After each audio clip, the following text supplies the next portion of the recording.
Hey, Pat, we should probably introduce, obviously, Pete Whittaker, who's our ex-Hope Valley College student, now world-famous climber. And we should probably introduce ourselves as well. Yeah, So, two punters. yeah, no, I'm the punter here. You're actually pretty good, Pat. So Pat and I are both teachers at Hope Valley College. We just happen to both teach geography, but really our link here is through the Hope Valley Adventure Film Festival, which Matt Heason has helped organise over the last couple of years, and we both run the climbing club at school. So we're both keen climbers. Pat is way better than me. I'm a proper mid-grade climber, and yes, and here we are, looking forward to interviews new Pete. So I'm going to pass over to Pat to get us started. Brilliant. So first up, Pete. So how did you get into climbing? And then secondly, on top of that, is when did you actually realise this is something you wanted to sort of pursue as a career, or did you just fall into that? Yeah, so sort of going right back to the beginning, it was definitely through my parents that got me into climbing. So they're really sort of like outdoor, keen, enthusiastic people. I mean, they're really into, maybe not so much when I was younger, but they're also like really into biking now as well, and like a bit of running and walking, scrambling, and then obviously climbing was one of those things as well. So it was actually through my parents that I kind of, yeah, got into climbing basically.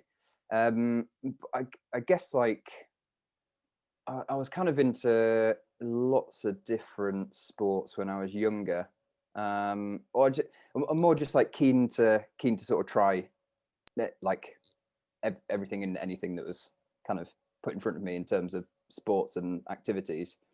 But I think it was sort of through I guess it was probably through I mean, climbing was always something I'd done reasonably well at from the age of about 9 to 15. I was sort of like, I was doing all right at it, but I was still doing lots of other things. I was playing football, I was playing tennis, all these other kind of things. But then I think probably when I was about 16, all those other things kind of started to drop off a little bit. And the football stopped, and I stopped like swimming. And these kind of things, these other sports, and yeah, it was, I guess, climbing sort of took off from there a little bit more. Yeah, I think that's kind of that's how that journey went. Cool, mega. And Pete, when did you realise, rather than it just being something you loved, that actually I could make a living out of this, or I want to really pursue these kind of top level climbs? Was there a point when that happened, or was it just a gradual kind of change for you?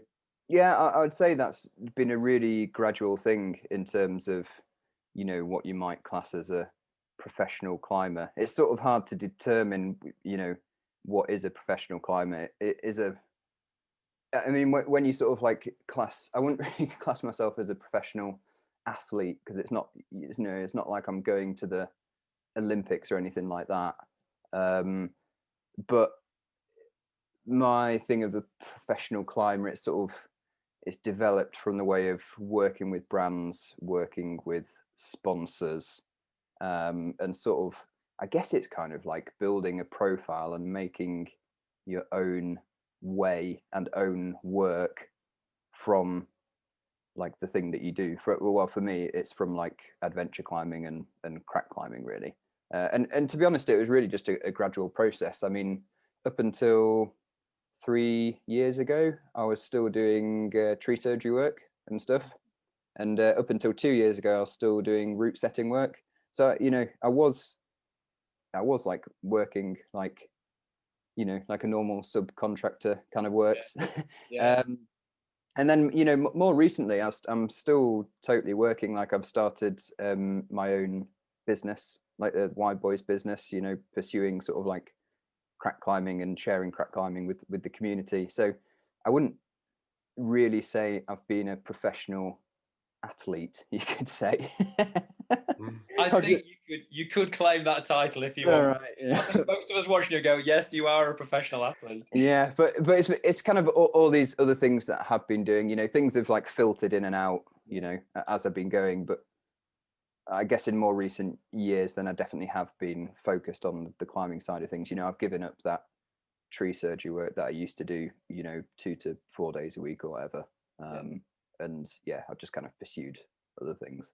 Yeah, so, yeah, that's great. It's lovely seeing that you maturing into and finding those different ways to make it work for you. I mean, mercilessly plugging you. You've released a book, right, on crack climbing. Oh yeah, I have. Yes. So I bet so. I always think back to that, actually, just like writing a book, and think back to some of my English lessons. Yeah. And like English teachers, I'm just sort of thinking like, oh blimmin' heck, I wonder if they'd ever thought I would have managed to written a book, because back then I wouldn't have thought I'd been able to manage to write a book. So daydreaming out the window. Say again. Daydreaming out the window, probably. yeah. He was a very good student, Pat, I'll have you know. Yeah. So, Pete, I'm just about to share my screen with you. Oh, yeah, go for it. Looking like a right little whip snap here. Oh, crikey. Yeah, I'm dreading what you've managed to like pull up, because I haven't seen any of these photos. So I haven't seen what you've got. Could be blooming anything. Absolutely. Yeah, I don't know how old I was there. Probably older than I actually look. I could have been mid-teens. No, that was actually this was actually sort of like with my parents, this kind of things we used to do, like I think this is Via Ferratering in Italy, like on those cables and stuff. I obviously haven't got very tough skin back then, because I had to wear gloves. You should try and do some of you cracked in those gloves. Get a proper challenge. Yeah. Well, on Ray's roof, I did use a gardening glove the first time I did it. Just to bulk up my hand a little bit. It's point of aid. Good effort. So this next photo, which I think is coming up, we've seen already. This is from a very famous route at Burbage, right? Dynamics of Change. Yeah. Which I'm very pleased to say is named after a geography textbook chapter. Fantastic. Yeah. This photo was taken when you were at sixth form at Lady Manor School.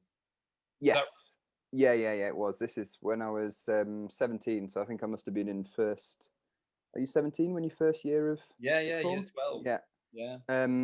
So yeah, I must have been first year of sixth form, and I was doing a module called Dynamics of Change, which was a geography module at the time. And I remember there was basically, like, I was looking at trying to find some time to go and climb this route, and then there was obviously some good conditions one afternoon, and I think I had to skip the geography lesson or something to go go and climb the route. So then I ended up calling it that name. So did you tell them what you were doing, or did you just bunk off? No, I think I actually told them. I said, like, I'm going out to climb this route, and I think they let me. That's great. Yeah. I told you he was a good student, Pat, you see. Yeah. Absolutely. That's the spirit. Nice. But to be honest, I don't think they had any idea like what I was going. They obviously knew I climbed, so, and I think they're sort of like quite supportive in that way. So I just said, like, because I might have said actually I was doing some filming, because the thing was filmed. So that's probably how that happened. Yeah. If I'm going to be honest, I don't know if any of my bosses are watching it. I've clocked off at 3:30, legged out the door, basically. Pat, stop. I've certainly seen the ex-head teachers in. Okay, moving swiftly on. So, Pete, I was going to ask you, whilst you were at school, Hope Valley College, and then Lady Manors, obviously you're dead keen on climbing. I know when I was kind of teenager, I was looking around, I could spot a route on buildings everywhere. I was constantly thinking of how to climb things. Have you got any sneaky routes around the college that we don't know about? I remember, I can't think of any at Hope Valley, but I remember there was some traverse wall at Lady Manors just outside the gym. There was some, like, it was like on those like really nice kind of gritstone brick edges. Oh yeah. So there was a good traverse wall there. And I do remember, this was sort of before Hope Valley College, but when I was at primary school as well, obviously I was always the one to go and get the football off the roof. And I remember getting like a bollocking for that, like on a number of occasions. Little did they know.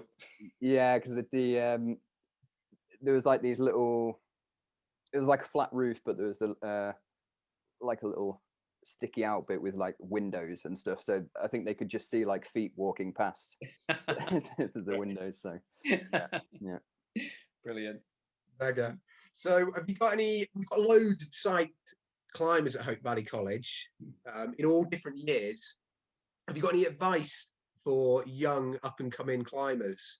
Do you have lots of keen people now? We've got lots of keen people. Yeah.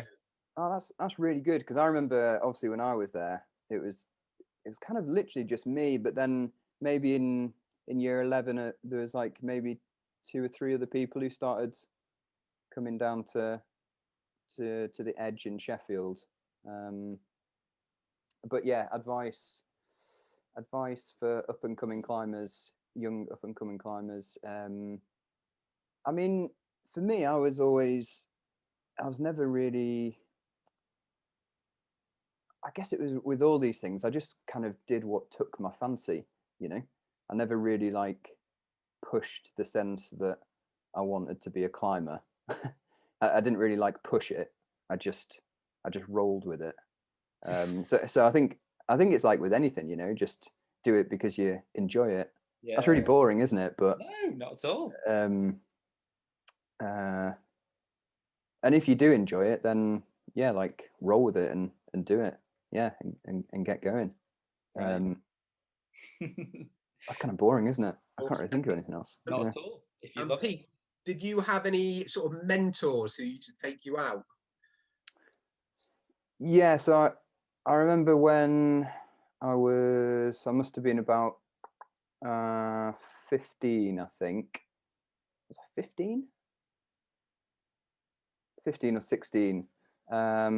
And I met a guy called Ben Cossey, who came over. Some people listening might remember Ben, who came over from Australia, and I think he was about 23 at the time, early 20s. But basically, I was on the British climbing team at that point, sort of around the age of about 15, and my coach was. Ben was lodging with my coach, so that's basically how I got to meet Ben Cossey. And then I started going out climbing with Ben, because Ben was just mad keen for it and just wanted climbing partners and belays and spots and all this kind of stuff. So obviously, as like a 15-year-old, I think at that point, I think I'd only climbed up to about E3. But then within a year, I must have been 16. I must have been 16, because within a year, I remember looking back at my climbing diary, I'd gone from climbing E3 to then putting up that Dynamics of Change, that route, that E9. And that was like the year that I met Ben. And I kind of think like my kind of ability was there within my climbing, but I think Ben sort of opened my eyes up to what was possible. You know, I was just like going out with Ben and seeing him solo E8s and this kind of stuff, and you're just like, well, as a 15 or 16-year-old, you're just mad for it, aren't you? So you end up following a bit blindly in the footsteps, and I think that's kind of what happened. I think Ben was probably my first sort of, I would say, yeah, that mentor that really pushed my grade, I think. Brilliant. Yeah. Sounds like we all need a Ben in our life. Yeah. And then obviously, like later after that, I think it was a year after Ben went back to Australia, and then I met like obviously Tom Randall, who I've done loads of projects with over the last 10 years, and obviously like he's been a really good. Well, we've just had a really good climbing partnership, and I guess we've kind of mentored each other. Yeah. Great. Yeah. That's brilliant. And of course, obviously, when I was younger, like my parents and stuff. Yeah. Like up until that age of like to a late teenager. I mean, on that route, Dynamics of Change, it was actually my mum belaying me.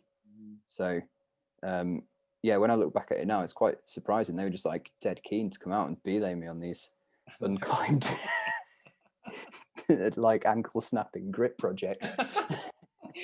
But if you watch, and like the viewers here, if you've not seen it, you can easily find it on YouTube. Look up Dynamics of Change, and when your mum, when you reach the top, you can see she's relieved it's over. Oh yeah, I think everybody probably was.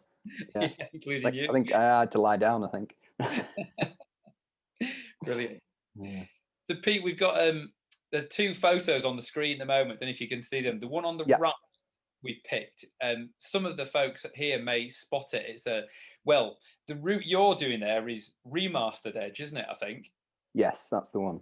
So Move my little box. There we go. Well-known, probably, of the routes is the right-hand side of that arete called Master's Edge, and that's a well-known route at Millstone in the Peak District. And we picked this one because, Pete, someone for your age, you have created lots and lots of new routes, kind of all over, but especially in the Peak District, which for lots of us looking around just feels like, where are these routes? And Remastered Edge is a good example of a hidden route in plain sight, right there. Everyone looks at it, but no one did it until you did it. And our question was kind of, what do you think the future is for new routes in places like the Peak District, where it feels to be totally climbed out already? Yeah, that's a really good question, actually, because I often actually think that, because obviously the Peak District is I guess it's quite like an old climbing area now. Yeah. And there's a lot of history behind it, and like you say, a lot of the rock has been climbed, and I think we're obviously quite lucky in that we've been able to pick some of the sort of the not the last, but some of the last sort of lines. But I think with any area, and then sort of like new generations coming through, people sort of have a different eye as well. And I still feel like there's definitely things to do in the Peak. I mean, people are always doing new little obscure things and finding things at really popular crags. Like I know was it you, Pat, who did that arete left of Tower Chimney, or was that somebody else? No, that was nicked from me. Oh, was it? Yeah. Sorry. No. Let's go. Just take it, Pat. Say yes. Yeah. Because I remember seeing that get done, and I was like, "Oh, damn it! Yeah. Like, how did I miss that one?" So yeah, I still think there is other things, even though the grit is pretty well climbed out. There's definitely still projects, and there are still new things being done every year. You just have to look with a bit more of a keen eye, I think, and be maybe a little bit more creative. And obviously there's like a couple of really hard projects still to go, which are quite well known. But yeah. There's always potential, isn't there? Yeah. Great. Mega. So, how did you get? Classic. How did you get into crack climbing, which I guess you're most known for these days? Like, because it's sort of known as like a quite a painful, bit grim type of climbing. Lots of people seem to moan a lot about crack climbing. So what was that sort of transitioning from grit climbing into crack climbing, and especially off width? So crack climbing probably started because Tom invited me to go on a trip to Italy. I think I must have been 18 at the time, and he was going out there to try a route called Greenspit, which at the time was the hardest crack in Europe. I think it gets a grade of 8B. But at that time, I hadn't done any crack climbing, but Tom was specifically going out there to kind of try that route. And I thought, well, obviously, like, I don't want to be a total nightmare on this route. So I need to have a vague idea of what I'm doing. So I think it was sort of like a little bit before that trip and on that trip that, like I was a little bit more aware of crack climbing as being a thing of crack climbing, you could say. Practicing in your kitchen, like here. Yeah, that was actually that was last year, I think. That was in first lockdown. Yeah. Yeah, yeah. But in terms of off-wit thing, so off-wit thing, for anybody who doesn't know what that is, it's a type of crack climbing which is quite wide, and essentially you can't make any shapes with a single hand to fit in that crack. You have to use your body parts together, so like stacking hands together, or like using your arms in funny different ways. And I think that was a sort of, that also came from that trip to Italy with Tom back when I was 18, because we were kind of quite into new routing, and we were in this place called Orco Valley, and I guess a lot of the things we were doing were sort of like driving down the valley each day, looking for new routes on the side of the hills, and picking lines. And the lines that we would see, the most striking ones are obviously crack lines. And then when you walk up the hill, and you've walked for about an hour up the hill, you actually realize that obviously the ones that you can see are wide cracks. Yeah. So we ended up climbing quite a lot of wide cracks, but kind of by mistake on that trip. Sometimes not really out of like intentional, but we kind of got really into it. And then I think it was after that trip we both went like, let's actually go on a trip and go off-width climbing properly. And that's when we decided to go to America, where it's sort of like the home of off-width climbs. So that's kind of where that started. Yeah, that was like snowball effect of psych of getting into off-width climbing. Yeah. And was it an acquired taste, or did you immediately click with it? I think because of it was so like on that trip to Italy, I think it was more about I was thinking more about the adventure, really, the adventure of going out and trying those routes. Yeah. And I didn't really think about it at the start, but then at the end of the trip, I kind of like got a psych for these wide cracks, but kind of by accident, really. So Pete, when you and Tom went over there and were better than the Americans, or did lots of their first ascents, like Century Crack, were the Americans a bit annoyed at that? I think I'm not sure. I think I mean, I remember being on that trip, and there was definitely like a lot of talk going on. I mean, like with anything, I think some people are obviously really psyched, and then I think some people were pretty surprised, because obviously we're not really that well known in the UK for our off-width thing and our off-width technique, purely because we don't really have it over here. So yeah, I really think there's a whole mixture of different opinions when we went over. There's a lot of psych, a lot of surprise. Yeah, maybe a little bit of grumpiness from some people. Oh, brilliant! Did you get a lot of support as well, Pete? You must have had some climbers who were dead helpful and showing you what was going on. Yeah, of course. Yeah, we did. I mean, in general, and I think this speaks for the climbing community as a whole. But in general, like, yeah, the climbing community is a great place, sort of all over the world, and I always think everybody's always really willing to help. Whenever you go traveling anywhere, people are they're just like willing to give you belays, or just let you sleep on the sofa, or we've met people and they've just been psyched to come and pick. We've made friends with them, and then on later trips they've just like been psyched to come and pick us up from the airport. And I think the climbing community is really friendly. I think that speaks on like a global community. Yeah, I agree. No, I mean, there's nothing nice, is there? Someone arrives in your stomping ground and they want to know where the best climbs are. Like, yeah, come on, I'll show you. Yeah. Thing to do. And I know when people have been over in come over to the Peak District and have got in touch with me, or they've been friends of somebody else and got in touch with me, it's always really fun to be able to show people what you have in your local area. And I think that, like, when you go traveling, like, I can understand that's what people want to do because they're just psyched about their local area, aren't they? So yeah, totally. yeah. I love the fact that you got into offwits because the cracks looked thinner from a distance. That's great. Yeah. Well, I mean, after the first 2 or 3, we realized the pattern, but then we kept still doing it. And then you were hooked. Yeah, and then it was over. It was doomed. Right.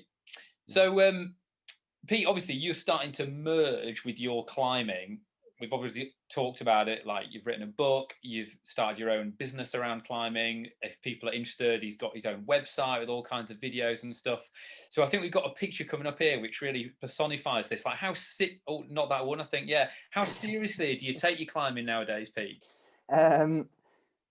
Yeah, I mean, yeah, it's hard to say I take it seriously when that's up, isn't it? Absolutely. But I mean, I definitely do take it seriously. Yeah, of course I do. But I also like to have. I just like, yeah, I like to have a good laugh, as well. But I would say in general, like I'm a very focused and sort of like goal-driven and determined person. So like, I don't know, sort of like underneath all the silliness and fun, like I am, like, I want to get stuff done. Yeah. Like, yeah, I am serious about getting it done. Yeah. It's got to get done. It's got to get done. Did you manage to get that done with that big outfit on? Oh, don't say that. No, I didn't. That would be such a good effort. You got me out there. That was the only. So for anybody who's looking at that photo, basically this is a route called Master's Edge in the Peak District, and it gets a grade of E7 6B, I think. And every year, myself and Tom, who I talked about previously, our birthdays are quite close together, and we go out and climb this route for our birthday. But over the years, like obviously birthday, it's got more stupid. I think that this was the only year we had to resort to top roping, just because it was literally like you're climbing with a tent on. And it was really windy as well that year. It was really, really windy. Yeah, we fully went into top rope mode. Yeah. There's a great video where at one point you got to grab this swirling tent and pull that little see-through patch to your eyes. Oh yeah, probably. You move to see where you're going. Yeah. So that was. Sorry, Pete. Was that harder than the fat suits then? That was harder. Yeah. Yeah. Yeah. That was way harder. That was this year was, or that year was definitely the hardest year by a long way. Yeah, because obviously you had it was really windy. You had like a massive blow up tent. I mean, this thing to keep it up had like a motor in it. Had like an electric motor. And then you've obviously got this little like letterbox to look through, and the whole thing is just like on his side. It's a total nightmare. And whirring away as well. Oh yeah, it was a total nightmare. Yeah, it was a good laugh though. I think I only managed to do it in 2 halves. I didn't manage it in a one. This is the new trend. I can see it. It's like extreme ironing, extreme minting. Yeah. I used to have a book on extreme ironing. Yeah. I remember getting it for Christmas one year. All the rage. Yeah. Great. And how far in advance do you plan what you're wearing? Is it like the week before, or have you got to put a bit of thought into it? No, it's usually like the week after we've done the last one. All right. We usually like, what should we do next year? And then it's and then we can decide. But we did miss. We missed last year. I think we did 10 years in a row, and then we missed last year. We just got delayed, and then Corona ended up happening. Because on some years we haven't exactly been on our birthday because of weather and stuff. So we've kind of been, like a few weeks or even sometimes a month over either side. So actually last year was the first year we missed, and then this year as well we didn't do it. So we're 2 years short. So we're gonna have to get some extra laps in. I'm just imagining, Pete, if you'd done it in Corona, like, you know, those police spy cameras that were out in the Peak District, Oh spotting yeah. people walking from the car. Imagine them seeing two minions climbing at Oh, man. Millstone. You'd have been not only national press, you'd have been all over the world, I think. Hey, it wouldn't have gone down well, would it? Not for good reasons, No. absolutely. No. Yeah. Great. Brilliant. So a climbing partner is like loads of different things for me. Like I like climbing partners to do long things with, or laugh at and suffer with. So is Tom your perfect climbing partner? What's good about him? And what would you change anything about Tom? I mean, and no, I don't think so. I mean, we've been climbing together for what, since I was like 18, so 12 years now, and like we've never even fallen out ever. Like on a trip, on, you know, at home back in Sheffield, or anything really. Like we just, yeah, it's odd. Like I mean, I don't really fall out with many people anyway. I'm not really the sort of falling out type of person, but yeah, like we've always just got on really well, had good trips, and I think we just feed off each other's energy. And I think now it's got to the point where we've known each other so long, we know each other really well, so it's easy to, you know, step back or step in when you think the other person does or doesn't need help. I mean, it's like with any good friend, you know. So yeah, no, I wouldn't change anything. Keep it going, keep it strong. Yeah. And what works well with Tom? What is it about your and Tom's partnership that enables you to achieve these things that you do you think? I think we're both up for sort of like interesting and different type of goals, and I don't think we're afraid to, you know, think of, you know, big, lofty, hefty goals. And also we're both like very, yeah, like I said before, we're both like very determined people, and also both quite goal orientated. I mean, Tom's also had a past of doing well in other sports as well, like pole vault actually, and what was the other one? I think it was some like martial arts type thing. Like it, and you know, back when he was a teenager, he's actually done well to national level in another sport or another two sports. So he sort of has that mentality. Yeah. And also, of course, like he's up for just having a good laugh. I think we have the same sort of sense of humor, so Yeah, it all just kind of works well, and we have good trips, fun trips together. So brilliant. yeah, can't complain really. No, absolutely, that's great. Yeah. I think it's yeah, I'm really lucky to, I think, find a climbing partner like that, because yeah, well, I mean, I think I'm just really lucky to, you know, to have a climbing partner like that, because I don't think everybody does really. So yeah, it's good. Great. And so I was going to ask you, you've had, you know, thousands of moments doing different climbs of all different kind of standards. We've got some more images of you and Tom. This is the famous cellar there, and the Wide Boys film, which you've become quite famous for. My question is going to be a much more general one. Like, of all your climbing, and I'm asking it about climbing rather than wider in your life at this point, like, what's the moment you're most proud of, do you think? What is it in terms of like a climbing achievement? Yeah, I don't know whether just to leave that completely open for you, whether it is climbing or not. I don't know. It might be something completely different. Oh, right. Oh, in like my whole life, you mean, not just climbing? Yeah. Is that what you mean? Well, I'm going to leave it in your capable hands. We're getting deep here. Yeah.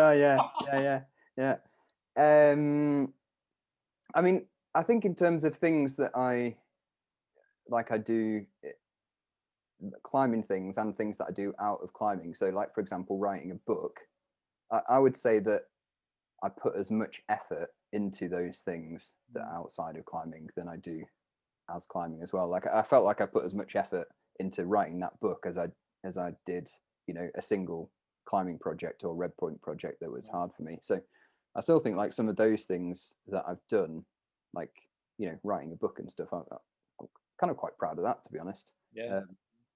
Especially because it was on a topic which hasn't, I mean, there was one other book which had been written about crack climbing, but it's not like there was loads of literature there already. It was sort of, it was knowledge and experience that I'd built up over the last 10 years. And it was basically all knowledge out of my head that went into the book. So, so I guess I'm pretty like pleased with that. Yeah.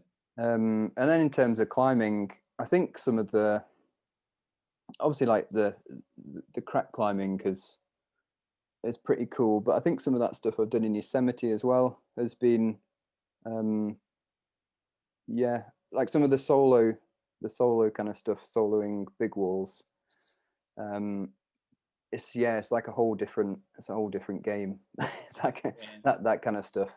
And sort of like when I look back at it and look at the climbing that I did on some of those big walls in more recent years, I sort of think like, oh, that's a reasonably good effort.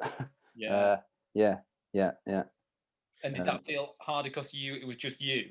There was no one else to kind of feed off, or was it just the scale of it? I mean, it's enormous, isn't it? We're on those big walls. Yeah, I mean, doing anything by yourself is can obviously be like a little bit more, not necessarily more tricky, but it's just different in a way, a little bit different. So, you know, everything is down to you in a way. So if you do make some mistakes or anything like that, then, you know, you have to get yourself out of the situation. But I mean, I remember when I did this like link up thing in Yosemite in 2018. And then I remember going back in 2019, and I remember climbing the same big wall again. I remember going up there and being like, oh my goodness, I can't believe what I was doing up here.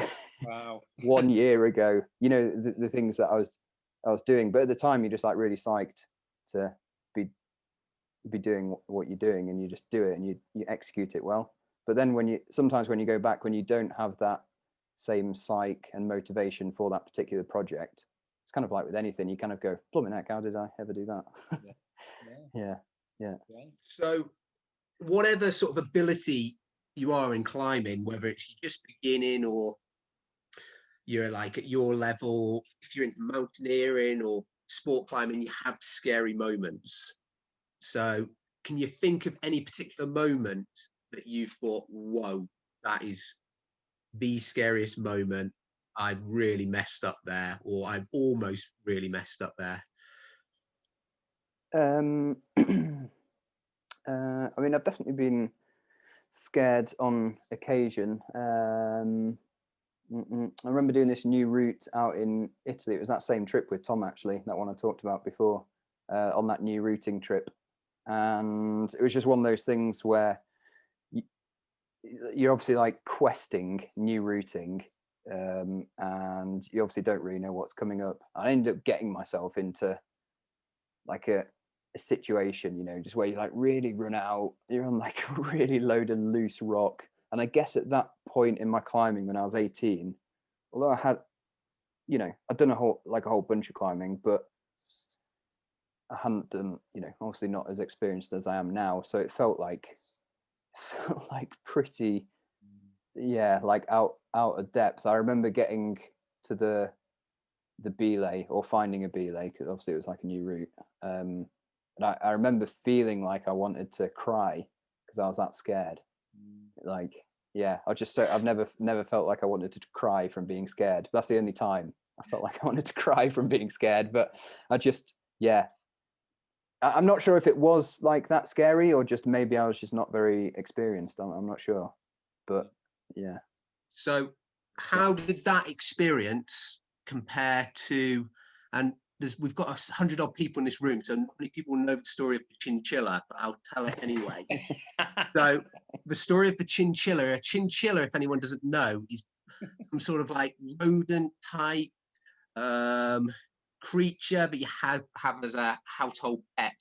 And Pete was told by his ex-girlfriend not to leave the toilet seat door up. chinchilla, who I believe was called Hank, decided to go for a bit of water. After Hank Pascal. Hank Pascal, yeah. Yeah.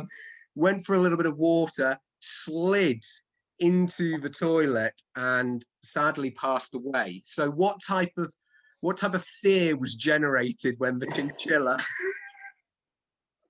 That's an E9 household error, that is, isn't it? It's not like No, that's high chinchilla numbers, isn't it? It's high absolutely, yeah. Yeah, no, that was serious moments. So that did that compare in terms of fear or what? How did it in terms of fear to that? Yeah. It was a different type of fear. Okay. Yeah, it's a different type of fear. But like, there's different types of fear here. Yeah, that was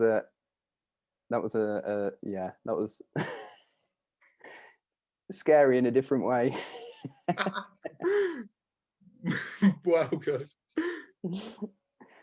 So, sorry, Matt, you go. Do you want to go on to that next image? Because Yeah. I ask, this is a very simple question. Well, I've got 2 or 3 actually.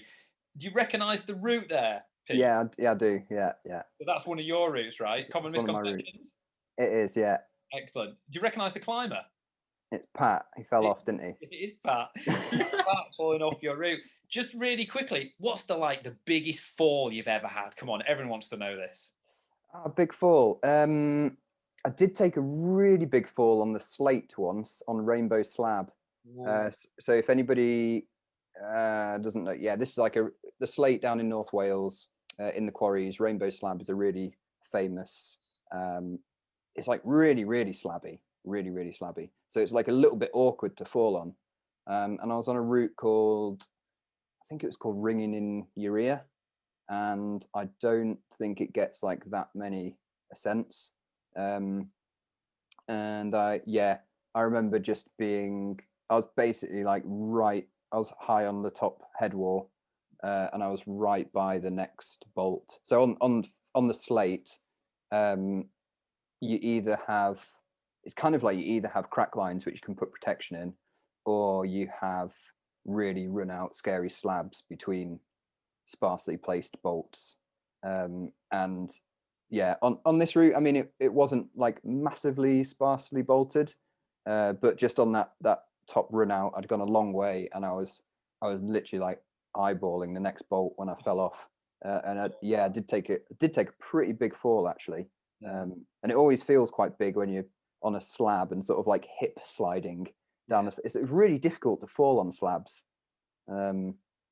Yeah, and also like try and not get your feet tangled in the ropes so you don't catch them and put that down and stuff. So that was quite a big one. I don't know how big it was, but felt quite big at the time. Have you climbed on the Glen Etive slabs? I don't think so. No. I mean, it's granite, but that must be similar angle where you could almost walk anywhere on it, and if you fell off, it just felt like falling down 40-degree sandpaper. It'd be awful. Yeah. There's a brilliant story of those slabs of a guy with some matches apparently in his back pocket. Oh yeah.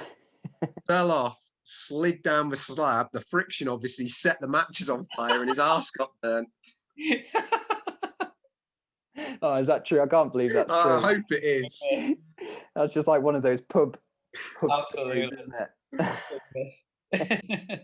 it? That would be great if it was true, though. It would be brilliant. Yeah.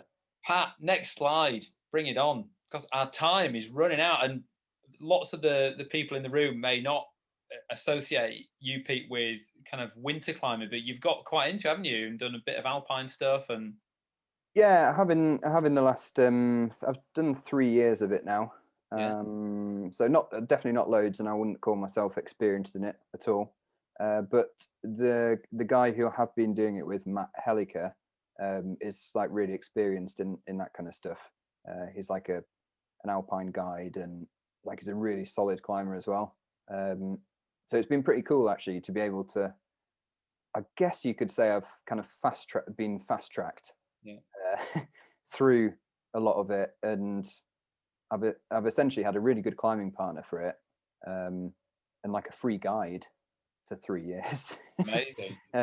So yeah, like I can't complain. Yeah, me and Matt have done some really cool fun things together. Actually, we were hoping to do some like a bigger expedition type thing last year, but obviously, that all fell through in March, April, May when Corona kicked in. But and that was going to be my question. Like, have you got the same psych for this that you did for the off-wits? Can you see a future of doing a bit of alpine stuff or greater ranges? Yeah, I mean, I quite like the alpine and mixed stuff because in some ways it kind of reminds me a little bit of off-wit thing. It's very technical actually, especially mixed climbing.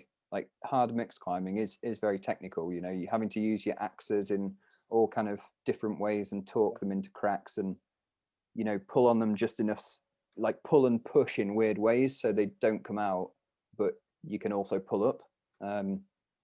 So yeah, it's like fun in terms of a technique type thing. And being out in those conditions can be a little bit kind of suffery. So it's kind of has the same suffer factor as off-wit climbing.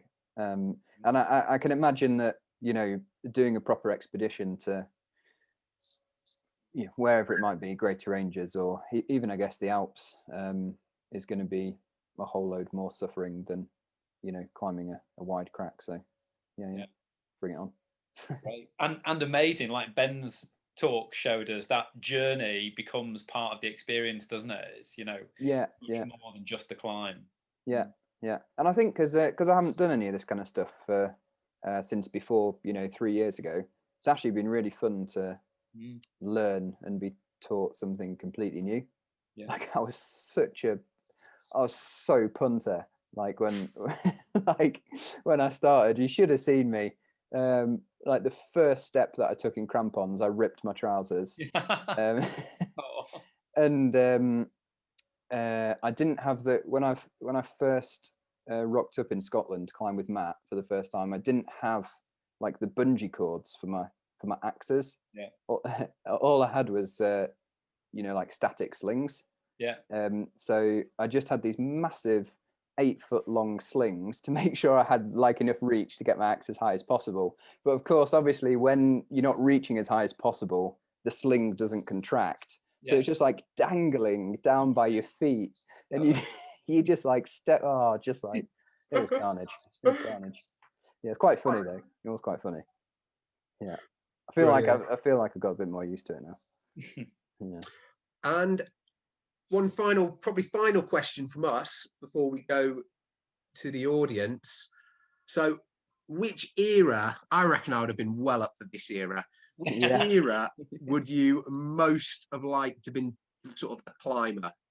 That's interesting because somebody asked that question. I was doing a webinar for an Alp kit thing, and I got asked exactly the same question actually. But I think it would be pretty cool to go back to like this sort of era. Sort of like your Joe Brown, Don Willans, a little bit before, because I'm always really intrigued. It would just be intriguing to know how they felt on the climbs, with a rope tied around the waist in boots. Obviously there's no climbing walls to train on, so they're not as like physically fit as we are these days. And it'd just be interesting to know like what sort of fear they had, or what sort of I reckon if you gave Don Willans a pair of Scarpas, some nice Friction Lab chalks, he would have been an absolute beast. Yeah, exactly. Okay, so what do you reckon you would have? That's it. Back to the sort of a Don Willans, I think so. Yeah, Brown era. Yeah, that kind of era. I mean, obviously, like I've done a lot of Joe Brown, Don Willans type routes in the Peak District and stuff.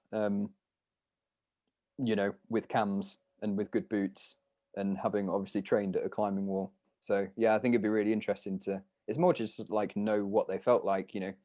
Is back then, was them climbing an E4? Did that feel like me climbing an E9, for example?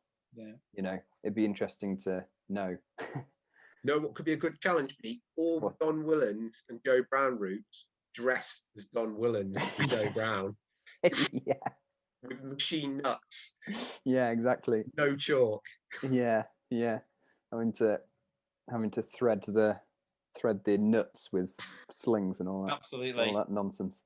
Flat cap, and you have to smoke up every climb. Yeah, exactly. Yeah. Oh, blimey.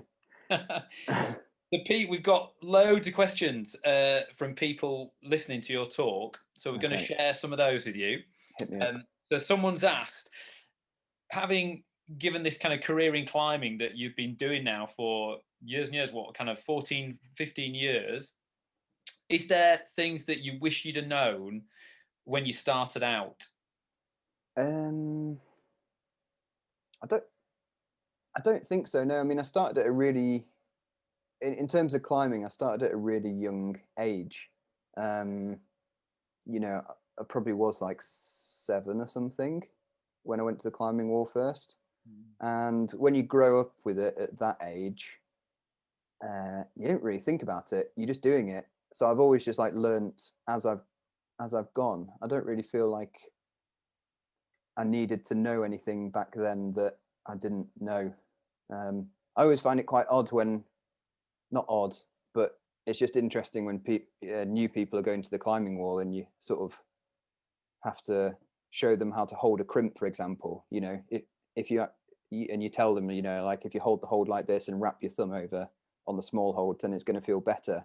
But for me, I never really got taught any of that stuff, or I can't remember even learning it. I've just grown up with it. So I don't, yeah, I don't think I needed to know anything back then that I know now. I think I've just grown with it. Yeah. Sorry. Yeah, that's my answer.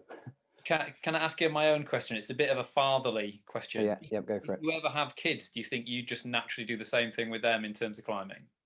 Think you'd have the same approach as your parents did with you? I guess so. Yeah. I think I guess what I've realised about that now I've obviously grown up a bit more is that they they never really pushed me to do anything, apart from go to swimming club on a Tuesday, which I never enjoyed. Take note, Bob. But you know, they never really pushed me to do anything, but they just supported in me in what I wanted to do. And I think, you know, if I hadn't have actually done climbing or done whatever, then, you know, they would have been happy with that. Yeah. And I would have been happy with that. And I think, you know, I think I'd probably just take the same approach. Just, I'd probably offer to, like, if I did ever have kids, my kids, that, you know, climbing is this thing. But if they didn't want to do it, it's not like I'd force them to try and do it, I don't think. Yeah. Down in the cellar. Yeah, down in the cellar. Get down there and hang upside down. Excellent. So we've got another question here, Pete.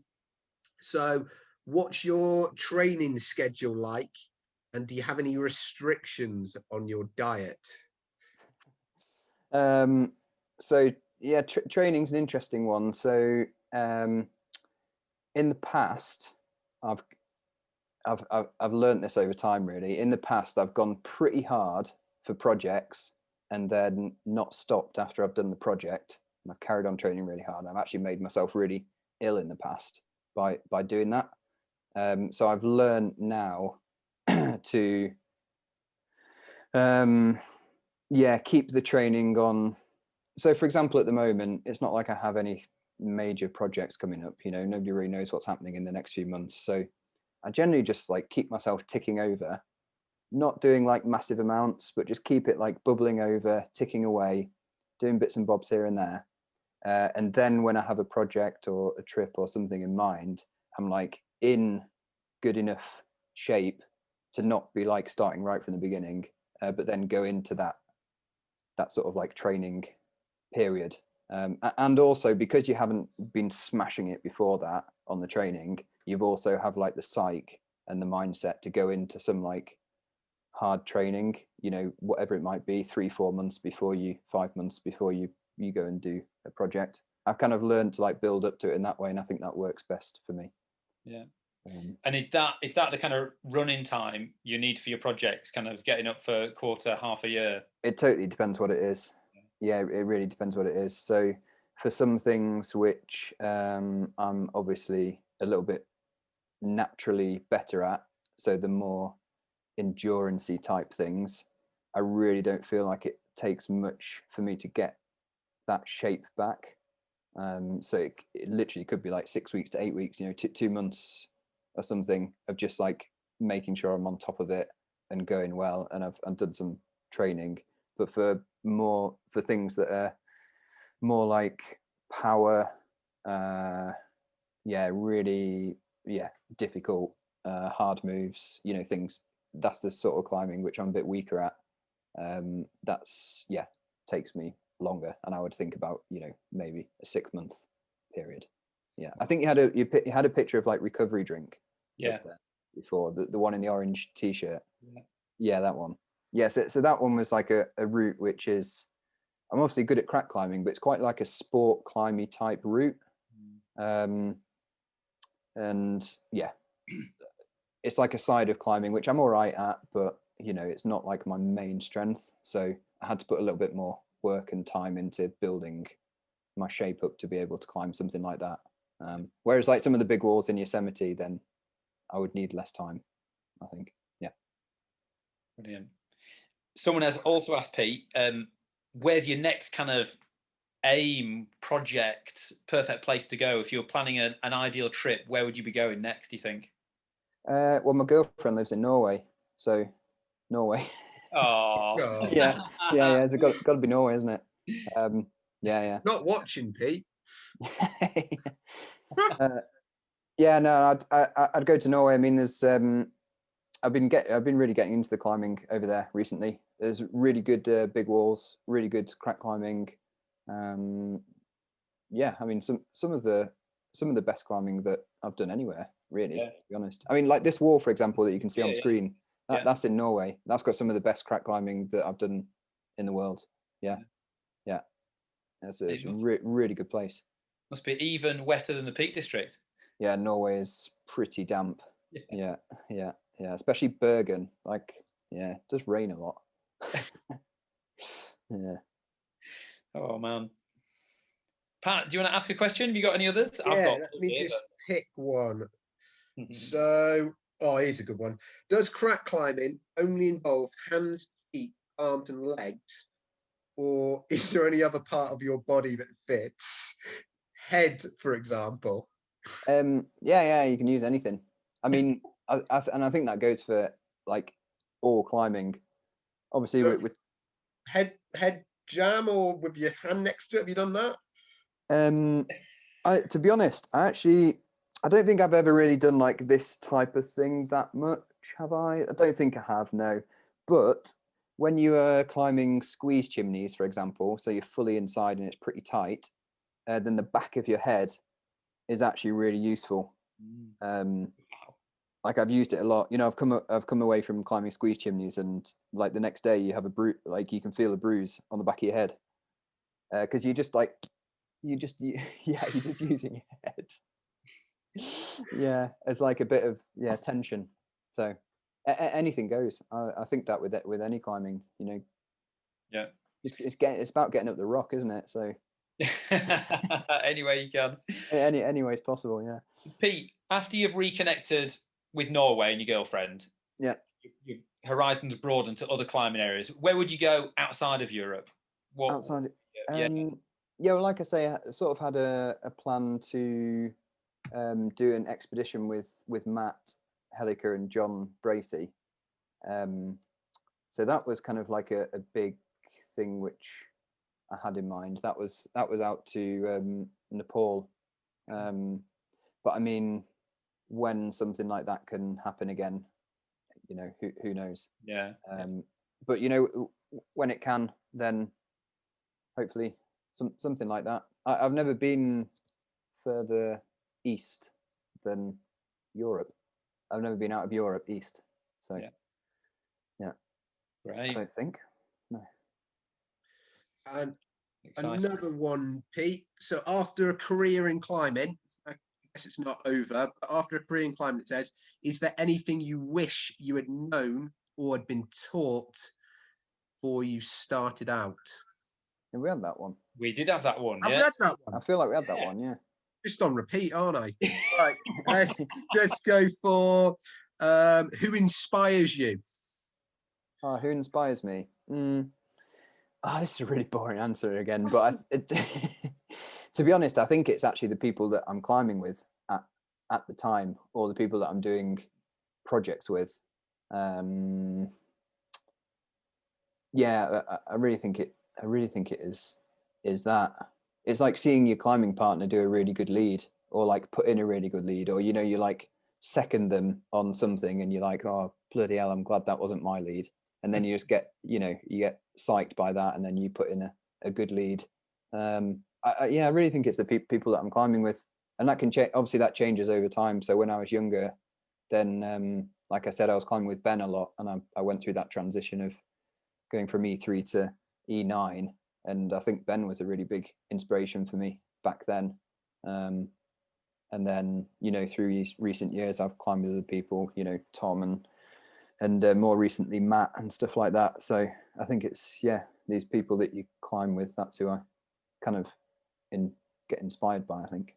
Great. Yeah. I've got one here for you, Pete. Of your first ascent routes you've done, which one are you most proud of? Which one are you most kind of happy with? I'm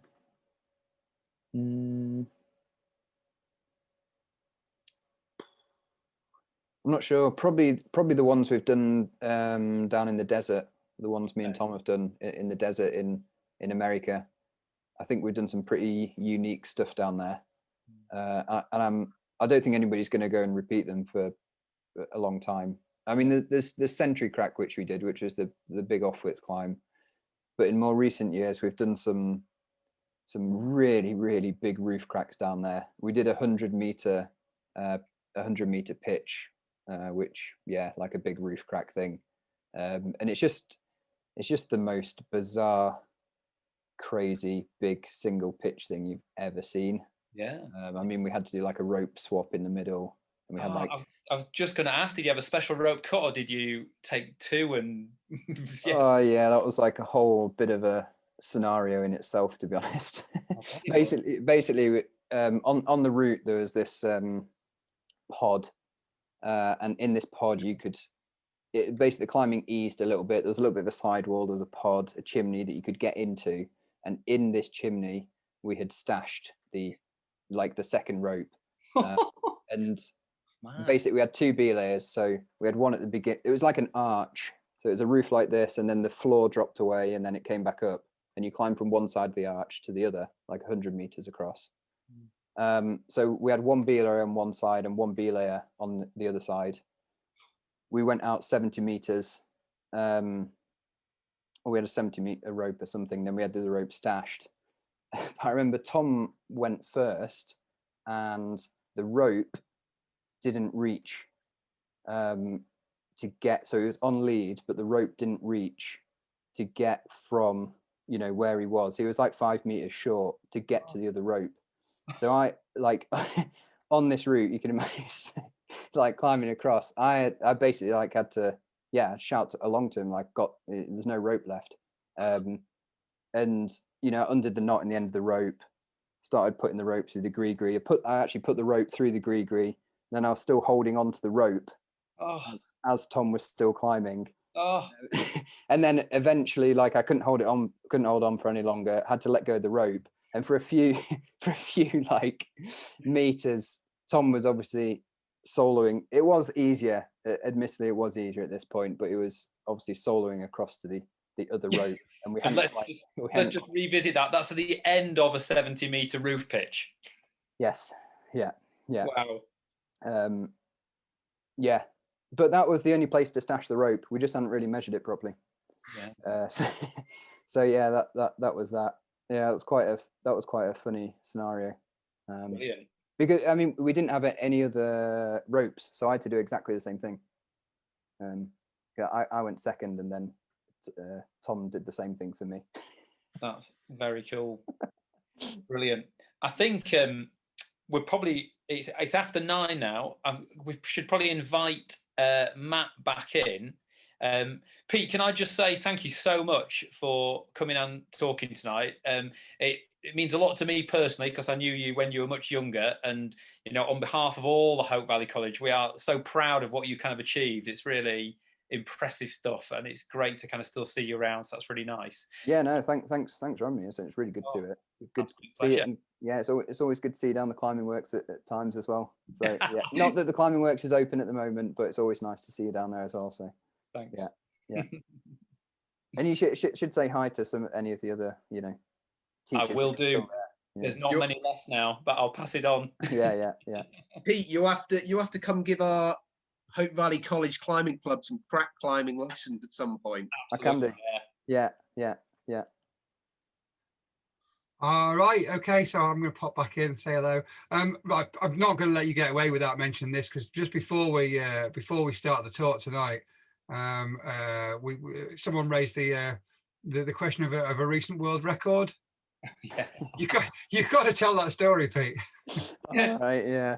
Well, just before I actually start that, I'm not 100% sure on whether on the exact rules of the world record, but essentially the story goes, a couple of days ago, somebody sent me a message on Instagram. I didn't know this guy. This guy was called Gary, so thanks, Gary. He sent me a message and it said, check out this challenge done by Rogue Fitness in the States. They're doing a hang bar challenge, which is this hanging from a pull-up bar on straight arms, basically, for as long as possible. And he just sent me this link and said, it looks like a good opportunity for climbers to do well, because there was a good prize money involved. So I clicked on it, had a look in it, realized there was 5 hours left to enter in this competition. So I got my housemate, we got a pull-up bar, and I decided to try this challenge. And the current highest score was 16 minutes on the scoreboard, and I thought, like, bloody hell, 16 minutes, that's an incredibly long time to hang off a bar, because you weren't allowed to like let go and shake out. You just had to you're allowed to readjust, but you're not allowed to let go of it. But then I just got on, started going, and suddenly I was sort of like 8 minutes, 9 minutes, 10 minutes, and then you're sort of thinking like, oh, right, okay, well, I'm still going, keep going. Got to 16 minutes, got to this other guy's time. I passed this other guy's time, so I knew I was sort of like in top spot in the competition then. And I was like, oh, I'll just go like a few more minutes. I'll go up to like 20 minutes because it's a round number, and I'll know I'll have like made the top spot because it's a good few minutes above 16 minutes. So I got to like 20 odd minutes, and then I dropped off, and obviously like it was really painful in my forearms, as you can imagine, from holding a bar, hanging off a bar for 20 minutes. I got back, uploaded my score, and then my housemate was looking into this hanging off a bar, and we realised that, like, totally unexpectedly, I'd managed to beat the world record as well from hanging off this pull-up bar. So yeah, I went from really randomly this guy sending me this message on Instagram to a few hours later finding out that I'd broken a world record for hanging onto a bar for as long as possible. And hopefully, if it's not a hoax, you've won some money as well, right? Yeah. Hopefully, I won some money. Yeah. So nice. Yeah. Can't complain. If I knew I got records, I would have carried on. I would have pushed it a bit further. but basically, the guy who came second place in that competition, he was the previous world record holder. I found after doing a little bit of research afterwards. So hopefully he'll just go and beat it back, and then that'll have me to aim for something else, and I can go hard. do a proper job. Proper job. Good effort. Yeah, things we do in lockdown.